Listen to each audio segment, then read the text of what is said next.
In this video, I'm going to show you some of the most unguardable post moves in NBA 2K25. It's so unguardable, I made it a point to invest 96 post control in my Kevin Durant type build. I believe in these moves so much that I'm willing to show you the secrets of how to be unguardable in the post. And I'm not just saying unguardable as some form of hyperbole or clickbait. I mean that if you enter into some of these animations, your defender will be stuck in a stun that he will not be able to get out of, and you will get free baskets every time. The thing is, you have to read the situation in order to enter some of these unguardable animations. We'll be discussing secret moves, signature moves, hidden mechanics, and some of the best post moves in NBA 2K25. But make sure you watch my beginners video first before jumping into this one. Alright, we're going to start with the transition from post game to perimeter game, making NBA 2K25 systems more dynamic, starting with a post spin cancel into a step back jumper. So what this does basically is, out of any post spin, you can cancel that post spin with a step back jumper animation. The perfect example here is Kevin Werther. As I initiate my post spin, I'm already initiating my step back jumper animation to cancel the post spin. Hold the left stick up and to the right after releasing L2. And then before we even enter the post animation, we're already holding R2 and holding the right stick down. Take a look at what happens right there. The post spin blends with Kevin Werther's step back jumper. Similar thing that we do with Luka right here. Even before the spin animation ends, we were already initiating that step back jumper. And what does that look like in action? Just take a look at how we send Rudy Gobert flying. Again, after initiating the post spin, you hold R2 and hold the right stick down. Take a look at how instant you move from the post spin animation. In a split second, you're already in a step back jumper. And just take a look at how we took Gobert's ankles. Same thing we do with Ayton right here. Again, we sell that post spin really quickly and counter with a step back jumper. This is one of those moves that if you execute very well, you're gonna be rewarded with some unguardable animations. So you're gonna wanna make sure that the player you're using has a good step back jumper package that really blends well with those spin animations. And to get the secret Luka step back jumper out of the post, initiate any post spin by holding the left stick up left or upright towards your outside shoulder. In this case, I'm holding the left stick upright while releasing L2 and then holding R2 and then quickly holding the right stick down. That will interrupt that spin animation with that slow Luka spin step back. And I know what you're saying, that ain't gonna work online, and it sure won't, but when it does, hey. Next, we got post spin shot combos, which are pretty simple. So immediately after executing any post spin, you want to hold the right stick into any shot animation. In this case, I'm spinning towards the middle and I immediately hold the right stick up and to the right. Once I caught Jason Tatum in that spin animation, which he was not in position to defend.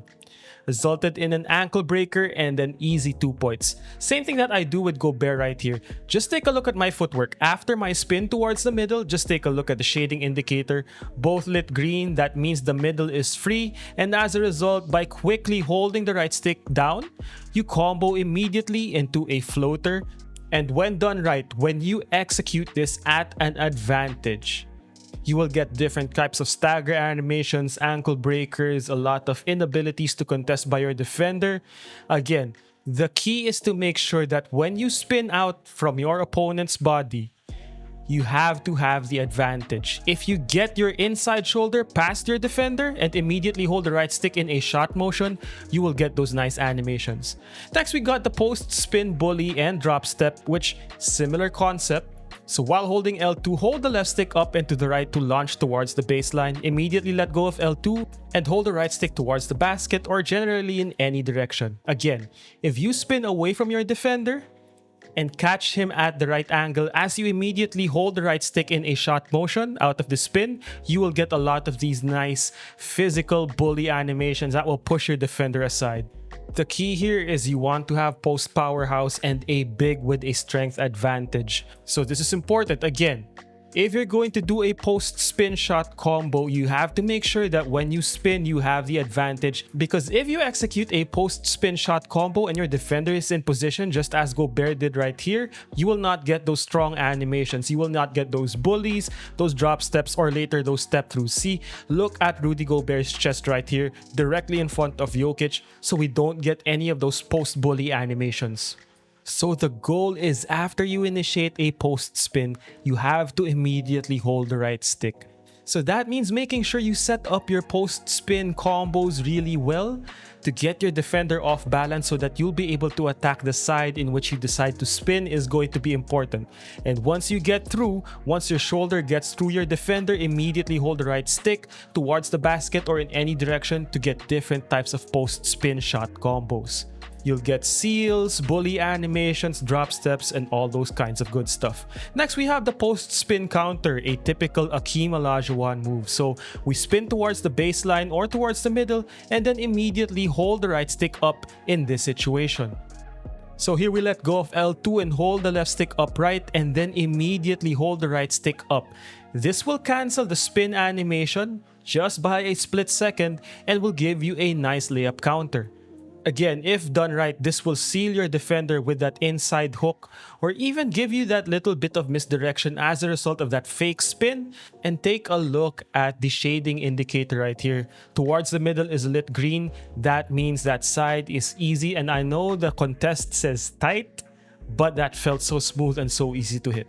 So here, once again, while holding L2, I push the left stick up and to the right to spin towards the baseline, letting go of L2 immediately, and then I immediately hold the right stick down and to the left to cancel that spin into that nice post spin counter. This is one of my favorite moves and really reminiscent of Akeem Olajuwon and Nikola Jokic. Next, we have another Akeem Olajuwon special, the post spin step through. And this works similarly to a lot of the moves in previous clips, but now to ensure that you get a nice clean step through, you have to make sure that after you spin, once you gain the advantage, you have to have space. Look at that space between Tatum and Jokic. That will allow us to transition into a step through, seal off our defender with our footwork, and get a free bucket. Again, the space is important because that will allow you to step through. Without space, you'll get different types of bully animations, your drop steps, and all the different counters I showed earlier on. So as you can see right here, the left stick and right stick inputs work basically the same way as your previous moves. I try to tend to point it towards the basket. And take a look, this is how free this bucket is if you're able to execute. Again, look at the space between Karl Anthony Towns and Aaron Gordon. Immediately hold the right stick out of your spin, will give you this nice little post spin step through, giving you a free bucket. You can also combo this with a lot of your post spin crossovers, post spin step backs, or post spin spin animations, extending really the bag that I gave you in the basics of post video. Just take a look at this. We combine the post spin counter with a post spin bully animation, really driving through that strength and power advantage towards your defender.